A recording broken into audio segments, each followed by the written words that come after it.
Neşemizi davamlaştırmaz, hürmetlik vatandaş endilikte halkara siyasetin özgürüşü bulup mu Ukrayna, Rusya uğraşı münasebetiyle bağlı kaldığı özgürüşünü anlayışla vatandaşlar.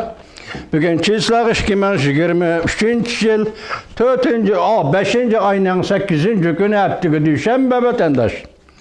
Endeki mavzumunda Amerika-Avrupa İttifakı'nın pozisyonu özgərdi. Rusya-Ukrayna söhbetiga yetakchilik qilish oshkorlandi. Buning ichida Beijingning ham salohiyati bor. Mavzuli xabar 5. ayning 7. kuni Vanvitor betida e'lon qilindi. Xabar mundaq boshlandi. Xabar Amerika ovozining Xitoy til programmasida mundaq e'lon qilindi. Bu xabar. Volkutsi gazeti. Avrupa İttifakı Amerika əməldarları Cungo'nun Moskvaga yetakchilik qilib tinchlik söhbetiga qatnashishni umid qildi. Gördünüz mü? Avrupa İttifakı Amerika Qo'shma Shtatlari yetakchilik qilib Cungo'nun Rusya-Ukrayna söhbetiga qatnashishiga yetakchilik qildi dedi. Ümit qildi, haydakchilik qildi, ümit qildi. Mavzuli xabar 5. ayının 7. gün Amerika ovozining Xitoy til programmasi e'lon qilindi. Xabar bunday boshlandi. Amerika ovozi, Amerika ve Avrupa İttifakı əməldarları mundaq ko'rsatdi. Ukrayna planlayotgan bahar faslida qaytarma hujum. Yıl oxiridan burun Kiev, yani Ukrayna'nın paytaxtı Kiev bilen Moskva o'rtasida o'tkaziladigan suhbatga yo'l tuzlaydi. Hamda Jungo bo'lsa, stal ustiga kelish to'g'risida yordam qilib, Rossiyaga haydakchilik qiladi. Biz boshda xabarni ko'rdik, endi bu yerda Rossiyaga haydakchilik qiladi ekan, Jungo suhbat ustiga kelishga haydakchilik qiladi ekan. Volkutsi gazeti 5. ayının 7. günü bunda haber kıldı. Bu xil söhbetke ilhamlandırış, Jungo'nun söhbet rol oynaş arzuları berilgen ilhamdır. Şundaqla her dünyasının fikir taleplerinin özgergenliğine vekillik kılıdı. Bulup mu Amerika'nın fikir taleplerinin özgergenliğine vekillik kılıdı. Növbette Beijing Moskova'nı uzundan beri qollab geldi.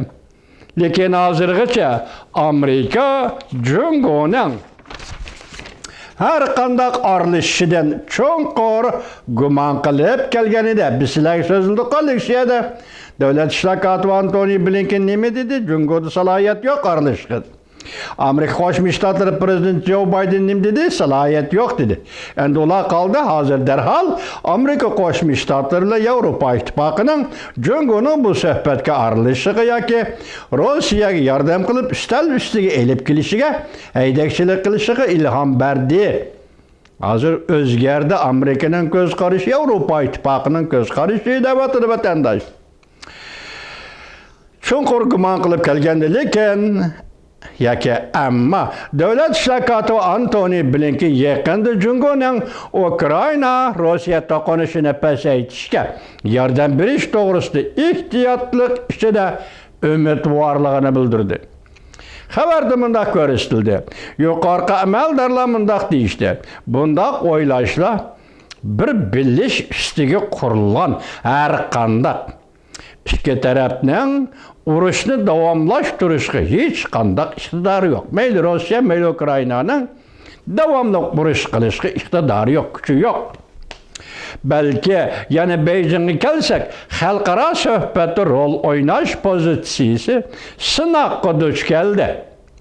Lekin o amaldorlar Prezident Vladimir Putin rahbarligida urush to'xtatish orzulari texnik muqimlashmadi dedi. Xabarda mundaq ko'rsatildi. Suhbatga qiziqish Washington bilan ba'zi Yevropa davlatlarini zich birlashtirdi. Ukrayna Rossiya o'rtasidagi masalani bu yil suhbat bilan hal qilish izchil kuchlik orzu bo'lib keldi. Bu Yevropa davlatlari to'qinishining darhol oxirlashishini ko'rmoqchi bo'ldi. Bu Yevropa davlatlari to'qinishdan darhol oxirlashishini ko'rmoqchi bo'ldi. Hech bo'lmaganda to'qinishdan jiddiylikda pasayish yuz berishni, pasayish urushning bu jiddiyligida pasayish yuz berishni ko'rmoqchi bo'lishdi. Amerika, Angliya va boshqa davlatlar oshkor ifoda bildirib, mundaq deyishdi: urush qancha vaqtga cho'zilsin, qat'iy nazar biz Ukrainani qo'llashimiz kerak.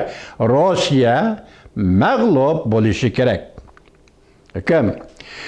Fransiya prezidenti Macron Ukrainaning bor pasillik hujumidan keyin Rossiyaning suhbat ustida kelishini ilgari surish jihatda pozitsiyasi izchil aniq bo'lib keldi.